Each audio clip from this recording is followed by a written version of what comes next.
নারায়ণং নমস্কৃত্য narrow চৈব নরোত্তমং দেবীং সরস্বতী বেশং তত জয় মোদীরয়। ওম অখণ্ড মণ্ডলাকারং ব্যক্তং येन চরাচরং তৎপদং অর্চিতং येन তস্मै শ্রী গুরুবে নমঃ। প্রণাম জানাই গুরুকুলের সকল সদস্যের প্রতি। আজকে আলোচ্য বিষয় যে ধর্ম করার সময় হয়নি, বৃদ্ধ বয়সেই ধর্ম করব। জীবনের অনেক সমস্যা নিয়ে চরম অবস্থায় থাকা সত্ত্বেও বলে কিনা ধর্ম করার সময় নাই, বয়স হয়ে তারপর ধর্ম করব, এখন এত কাজে ব্যস্ত।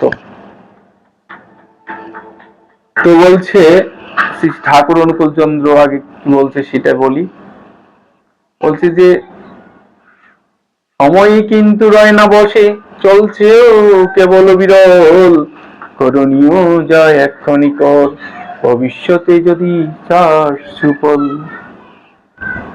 সময় কিন্তু রয় না বসে, চলছেও কেবল বিরল, করণীয় যায় এক্ষণি কর, ভবিষ্যতে যদি চাস সুফল। তাহলে এক্ষুনি করতে হবে, সময় কিন্তু বসে রয় না। তো ভাগবতীয় আলোচনায় যাই। ভাগবত কি বলছে এই ব্যাপারে, যে ধর্ম করার প্রকৃত সময় বা বয়স কখন। তো ভক্ত প্রহ্লাদকে বলতেছে তার বন্ধুরা, হিরণ্যকশিপু যেহেতু প্রহ্লাদের বন্ধুদেরকে বলছে আমার ছেলেকে বোঝাও, রাজকার্য পরিচালনা করতে হবে, কি ধর্মটম নিয়ে সময় দেয়। যখন এই কথা বলছে তার বন্ধুরা প্রহ্লাদকে বোঝানোর জন্য, প্রহ্লাদ বলছে মনে করো তোমরা 100 বছর যদি মানুষের আয়ু হয়, অর্ধেক তো ঘুমিয়েই কাটায়। তো শ্লোকে আগে বলছি, শ্লোকটা বলি যে কৌমারে আচরি প্রজ্ঞা ধর্মান ভাগবতানিহি দুর্লভ মনুষ্য জন্ম তৎপদুব অর্থদম। কৌমার অবস্থা থেকে ধর্মের কাজ করতে হয়। বলছে যে কৌমার অবস্থা থেকে, কৌমার অবস্থা মানে এই দেখা যাচ্ছে যে 12 বছর এরকম বয়স হলে ধর্মের কর্মে ব্যস্ত থাকতে হয়।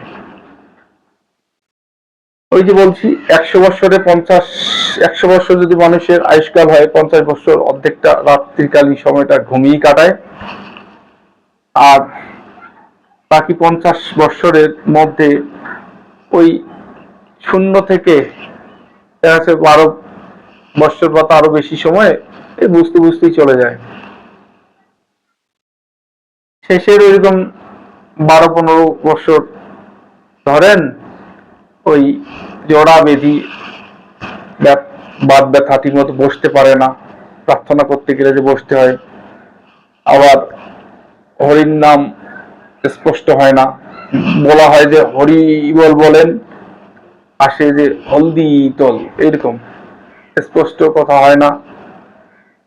তো এইভাবে বুঝাচ্ছিলেন যে মাঝখানে তাহলে আর থাকে ধরেন 12-24 বছর বা 25 বছর যদি চলে যায়, প্রথমকার 12 বছর, শেষের ওইরকম 12-13 বছর, তাহলে 25 বছর হয়ে গেল, আর 25 বছর তাহলে বাড়ি কিনা, গাড়ি কিনা, বাড়ি করা, জমি কিনা, এই করতে সেই করতে মানে সর্বদা ব্যস্ত থাকার কারণে ধর্ম করার প্রকৃত সময়টাই আর হয় না। এটা প্রহ্লাদ বোঝানোর জন্য তার বন্ধুদেরকে বললেন। বলছে যে কৌমারে আচরে প্রজ্ঞা, কৌমার অবস্থা থেকে সে কারণে ধর্ম করতে হবে। দুর্লভ মনুষ্য জন্ম তৎপদ ধ্রুব অর্থদম, মানে মনুষ্য জন্ম যে দুর্লভ, সহজে পাওয়া যায় না। শাস্ত্রে আছে 84 লক্ষ জনই ভ্রমণ করে এই মানব শরীর পাওয়া যায়। এই দুর্লভ মানব শরীরে ভাগবত করার, ভাগবতের কাজ যে করার, এটার এক্সট্রা আলাদা কোনো সময় পাওয়া যাবে না, এর মধ্যেই এই জীবন চলার মধ্যেই করতে হবে। তো এক ব্যক্তি এরকমই বলছিল যে আমার ধর্ম করার সময় নাই, বয়স হলে পরে ধর্ম করবো। সেই ব্যক্তিটা বলছে, সেই ব্যক্তিটা একদিন যাচ্ছে, তো যে বলেছে তার ওই ক্ষেতের পাশ দিয়ে যাচ্ছে। তো যে বলেছে সেই ব্যক্তিটা কৃষক, তো কৃষিকাজ তার পেশা ছিল। সে কৃষি ক্ষেত থেকে রবি শস্য শসা ক্ষেত ছিল, শসা থেকে মানে বুড়া সুড়া একটা শসা, ওই যাকে বলেছিল ধর্মের কথা উৎসাহ দেওয়ার জন্য, তাকে ওই একটা পুরা শসা দিয়েছে খেতে। তো বলছে এইটা শসা কি আর খাওয়া যায় নাকি, বুড়া হয়ে গেছে। এরকম যখন ডিরেক্ট করলো, বললো, তখন ওই কৃষক ব্যক্তিটা যে তাকে ধর্মের যাজন করেছিল, সে বলছে যে তুমি তো সেদিন বলেছিলে যে বৃদ্ধ বয়সে ধর্ম করবে, তো তুমি যদি বুড়া অবস্থায় ভগবানকে সেবা দাও, তাহলে সেটা কি তুমি ঠিক ভাবে দিতে পারবে?